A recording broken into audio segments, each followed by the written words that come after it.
Assalamualaikum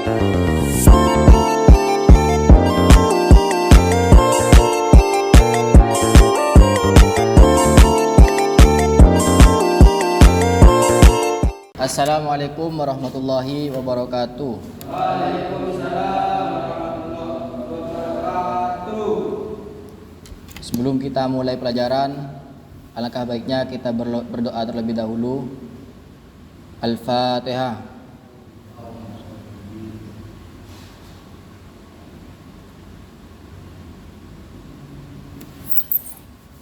Lanjut ke pelajaran yang kemarin, yang sekarang yaitu tentang sholat Jumat. Yang mana di sini pengertian dari sholat Jumat ialah merupakan sholat 2 rakaat yang dilakukan setelah tergelincirnya matahari atau waktu sholat duhur dengan ketentuan-ketentuan yang telah diatur secara terperinci. Jadi bisa dikatakan sholat Jumat pengganti sholat duhur, tetapi pelaksanaannya ketika hari Jumat.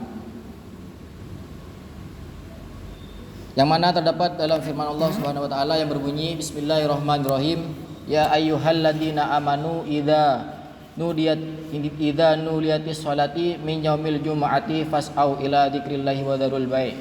Yang artinya, hai orang-orang yang beriman, apabila diseru untuk menunaikan sholat Jumat, maka bersegeralah kamu mengingat Allah dan tinggalkanlah jual beli.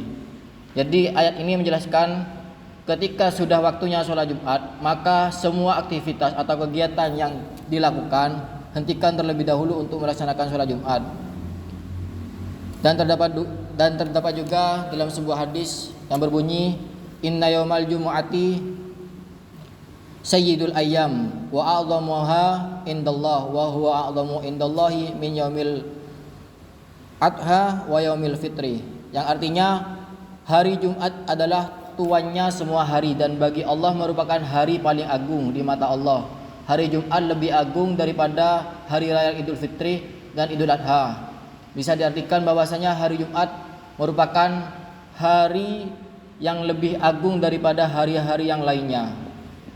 Adapun syarat-syarat wajib sholat Jumat, yaitu yang pertama Islam, yang kedua merdeka atau tidak menjadi budak, yang ketiga memasuki usia balik sesuai dengan ketentuan sholat-sholat yang lain. Jadi sholat wajib salah satu syaratnya yaitu adalah balik.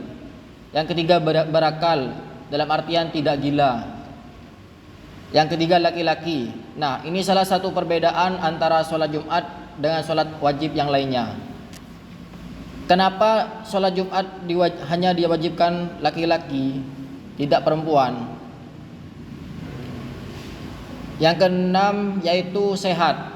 Jadi bagi orang yang sakit itu boleh tidak melaksanakan sholat atau melaksanakan sholat dengan cara duduk atau terlentang. Yang ketujuh yaitu menetap, artinya bermukim, bukan dalam posisi perjalanan. Jadi ketika kita masih berada dalam perjalanan, boleh tidak melaksanakan sholat karena dianggap sebagai musafir. Yang kedua yaitu tentang syarat sah sholat Jumat. Yang pertama yaitu pemukiman, netap. Yang kedua berjemaah dengan 40 orang jamaah. Artinya ketika kita melaksanakan sholat Jumat wajib 40 orang jamaah. Ketika kurang dari 40 jamaah maka dianggap tidak sah.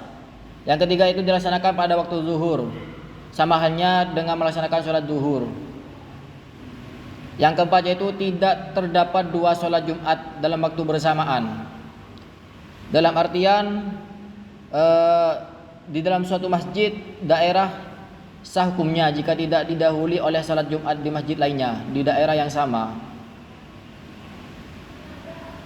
Yang selanjutnya yaitu tentang 2 khutbah Jumat. 2 khutbah Jumat ini dibaca sebelum pelaksanaan sholat Jumat, dan khotib atau pembaca khutbah harus berdiri.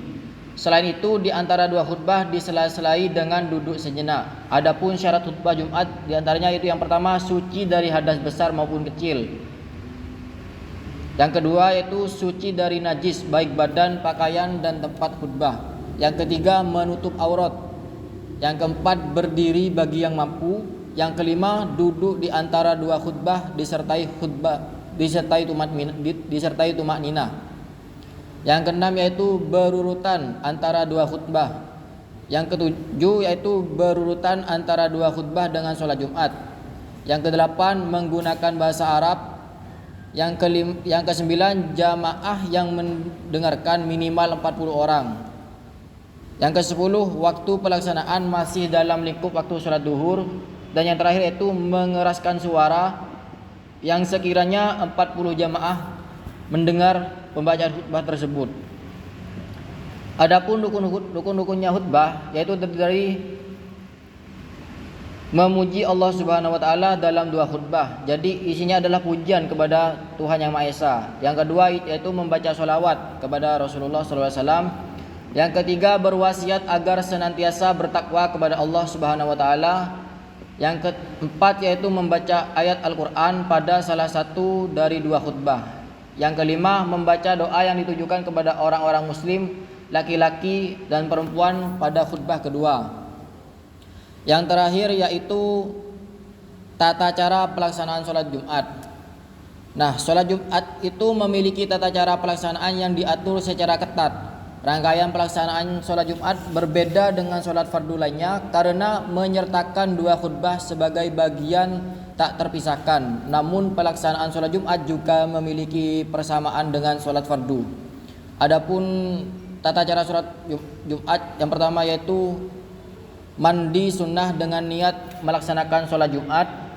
Jadi sebelum melaksanakan sholat Jumat disunnahkan untuk mandi terlebih dahulu. Yang kedua itu memakai wewangian sehingga bau badan tidak sedap hilang. Yang ketiga memakai pakaian yang paling bagus dan lebih dianjurkan berwarna putih. Yang keempat yaitu memotong atau memendekkan kuku kedua tangan.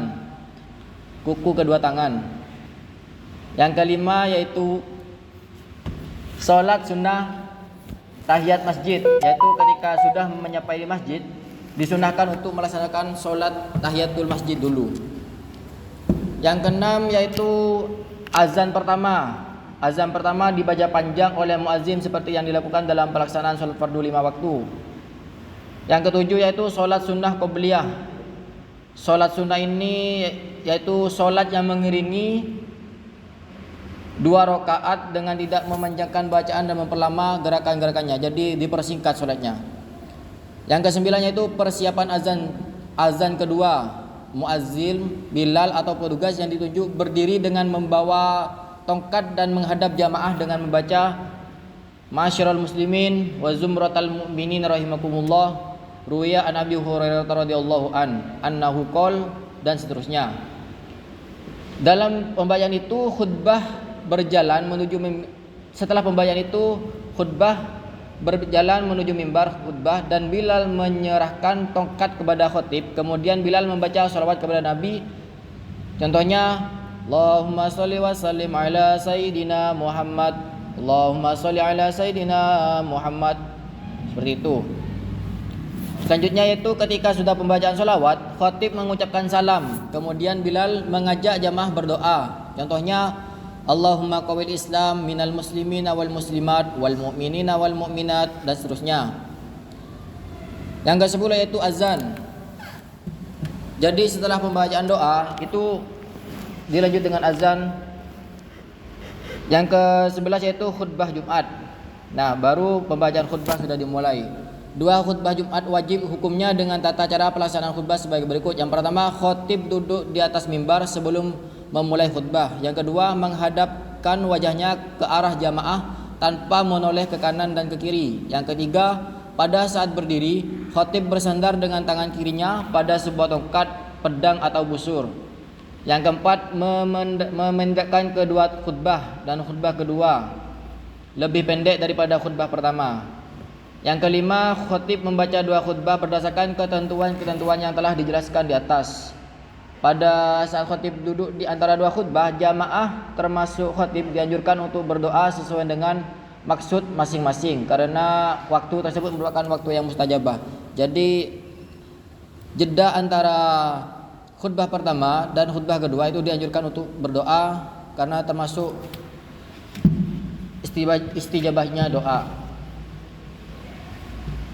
Yang selanjutnya itu berzikir setelah sholat dan dianjurkan membaca Al-Ikhlas 3 kali. Mohon maaf ya, bentar. Dilanjut membaca Al-Ikhlas 3 kali, terus Al-Falaq 3 kali, An-Nas, dan ditutup dengan doa. Mungkin cukup itu yang bisa saya sampaikan terkait materi pada siang hari ini. Apa ada yang belum dimengerti atau mau dipertanyakan? Sudah, kalau begitu cukup sekian materi dari pertemuan hari ini. Dilanjut pertemuan yang akan datang. Semoga apa yang kita pelajari bermanfaat dan barokah. Kurang lebihnya mohon maaf. Wassalamualaikum warahmatullahi wabarakatuh.